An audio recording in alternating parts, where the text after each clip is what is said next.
నిజామాబాద్ నగరంలోని ప్రగతి నగర్లో మున్నూరు కాపు సంఘం అధ్యక్షుడు ధర్మపురి సురేందర్ ఆధ్వర్యంలో స్వర్గీయ డి శ్రీనివాస్ 77వ జయంతిని నిర్వహించారు. నిజామాబాద్ నగరంలోని ప్రగతి నగర్లో మున్నూరు కాపు సంఘం అధ్యక్షుడు ధర్మపురి సురేందర్ ఆధ్వర్యంలో స్వర్గీయ డి శ్రీనివాస్ 77వ జయంతి ఘనంగా నిర్వహించారు. ఈ సందర్భంగా కేక్ కట్ చేసి సంబరాలు నిర్వహించారు. మన జిల్లా పెద్ద, మన రాష్ట్ర పెద్ద అయినటువంటి ప్రాణ స్నేహితుడు డి శ్రీనివాస్ గారి 77వ జన్మదినోత్సవాన్ని జరుపుకుంటున్నాం.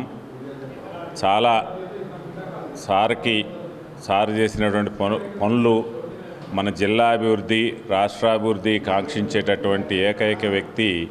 ఆయన్ని ఆదర్శంగా తీసుకొని మనం అందరం ముందుకెళ్ళాలని, ఆయనకి ఆ దైవాజ్ఞతోటి మనశ్శాంతిగా ఉండాలని, ఆయన అనుచరులు అందరూ మంచి అభిమానంగా ఉంటున్నారంటానికి నిదర్శనం ఇవాళ ఆయన లేని లోటు క్లియర్గా కనపడుతుంది మన జిల్లాకి.